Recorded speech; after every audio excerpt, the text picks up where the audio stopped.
A report from Group 17 by Robert C. O'Brien. In the ultimate chess game, the pieces are too big and heavy to move. The players may only sit and stare, wondering what would happen if... Eventually, one of the players falls over, dead, and so the game is won by default.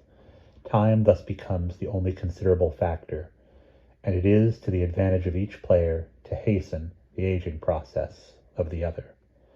From the notebooks of Marshall Dubrev Vasilovsky, Leningrad, 1951. Between the two superpowers, any serious, overt attack against one against the other, whatever its form, will be total nuclear retaliation. Thus, in effect, all normal implements of war are negated.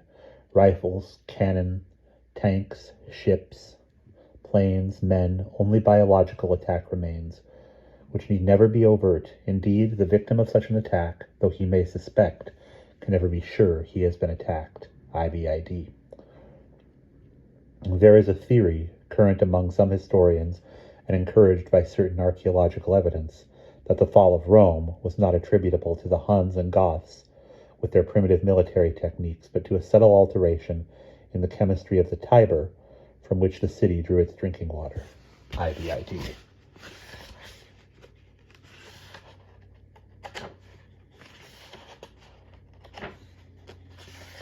Chapter 1. He got sick 3 days before he died. At first, he only twitched, not all the time, but now and then, and she could tell by watching him that he did not know when the twitches were coming, because he would drop things he had tried to pick up, and sometimes, if he was standing on and his leg twitched, he would fall down. As he got worse, he did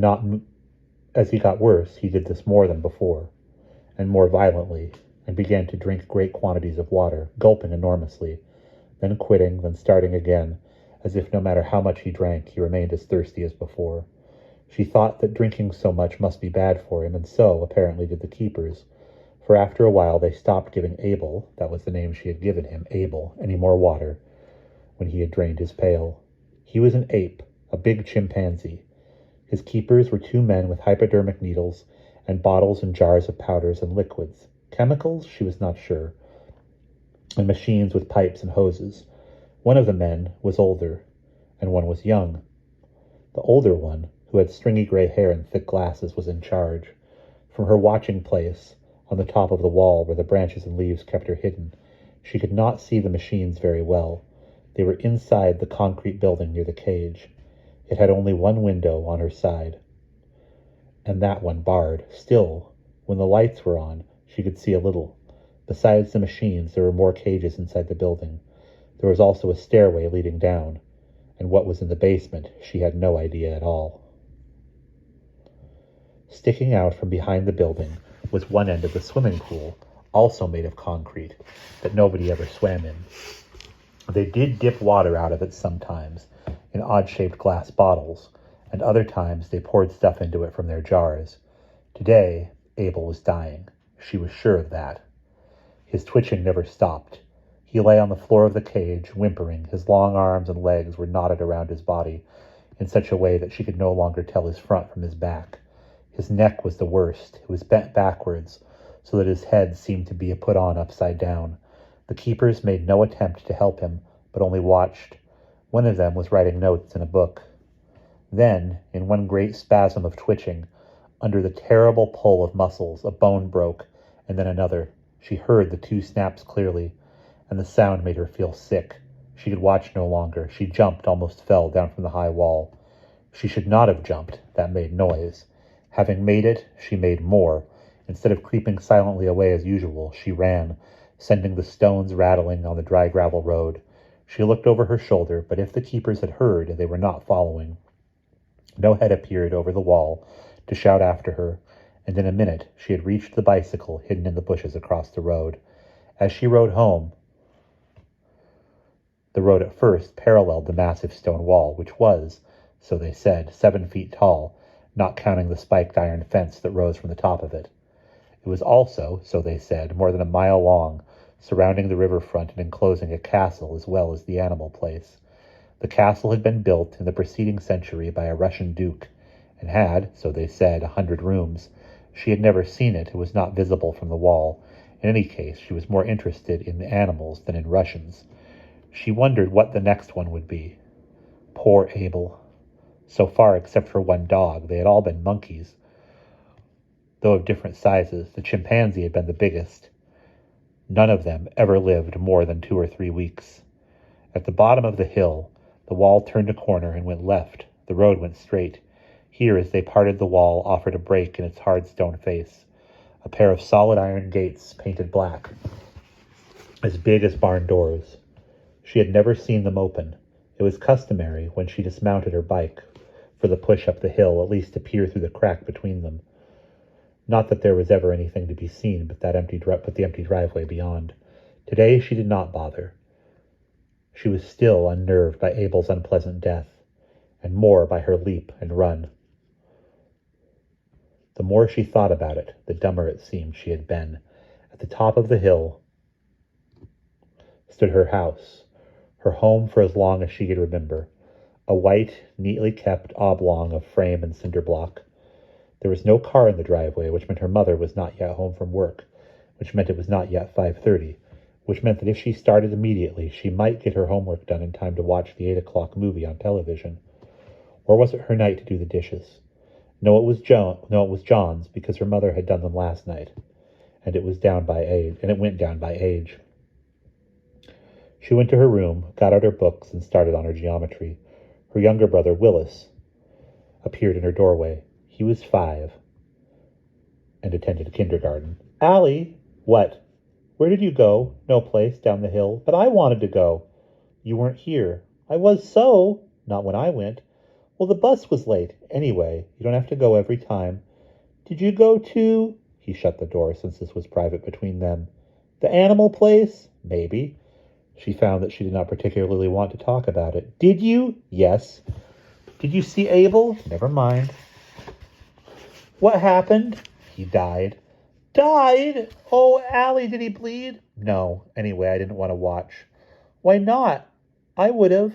How do you know? You never even saw him. You've never seen any of them. That was true, though Willis had been with her when the animal place was first discovered. He was unable to climb the tree that led to the top of the wall. Climbing the tree was, of course, how she had discovered the place. And so he had, in return for sworn secrecy, received only verbal accounts of what went on there. While she watched, he waited. Furthermore, he waited in abject silence, not even permitted to play, since that would make noise. The 2 keepers, when they talked, spoke in a language she could not understand at all, but without being able to grasp even a word, she was nonetheless absolutely certain about one thing. They were working in secret. If they should discover that she was watching them, they would put a stop to it one way or another.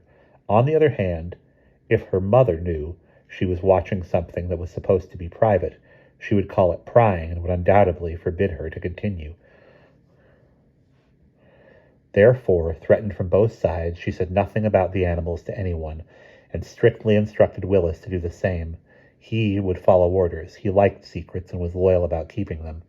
And he admired his sister, who was 7 years his senior, with an intensity that amounted to fanaticism. Dr. Helmuth Schultz, the head keeper, studying his dying chimpanzee, had, in fact, heard the noise Allie made as she jumped from the wall. Intent only on what the animal was doing, he pressed the sound instantly into his memory, from which it emerged disturbingly 15 minutes later. By that time, the chimpanzee had lost respiration 8 minutes ago and must be assumed dead, despite 2 last large injections of atropine. Another failure, another example of stupidity. Not his failure, nor his stupidity, the stupidity of officialdom, of bureaucratic regulations applied to science by ill-educated laymen who did not understand even vaguely the biological processes involved in experiments. Petty, puffed-up clerks who could not grasp the simple fact that it was impossible to determine the stamina and resistance of a smuggled black market ape, age unknown, health background unknown. He thought of Kublitz, the slight, sickly-faced supervisor to whom he must make application, always in quadruplicate, always on the same proper forms, always with all of the 58 blanks filled in, for equipment, supplies, research animals, chemicals, nutrients. Not so much as a pipette could be acquired without bowing to Kublitz. To men like Kublitz, biological research was simple. An ape resembles a man, therefore it will react like a man. Stupidity. In most cases, the reaction of a rat was more reliable, and rats were available by the dozen. But even assuming an abundance of research animals, rats or chimpanzees, healthy ones, what was the use? He could perhaps determine eventually the likely rate of a spread of viral infection through a group of chimpanzees, but this information would be of dubious value, or at best preliminary value, to his employers.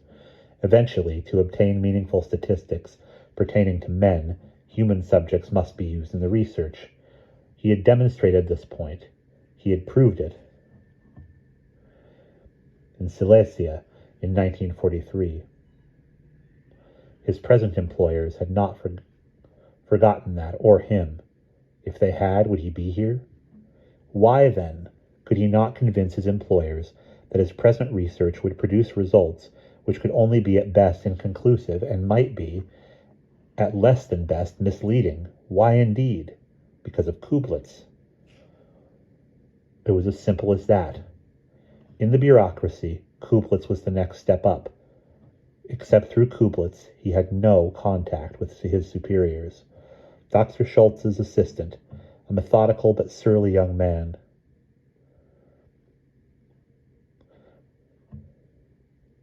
named Georg Wolter, came out of the laboratory carrying a zipper bag of gray plastic.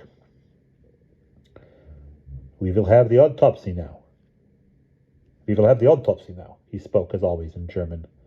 "It is necessary," Dr. Schultz replied in the same language. "How else can we prepare the report?" "Of what use are such reports?" Georg at least agreed with Dr. Schultz as to the value of chimpanzees as research animals. They placed the body in a plastic bag. It was, as he closed the zipper, that Dr. Schultz remembered that someone or something over behind the wall had a few minutes ago made a loud noise. And that's the end of chapter 1.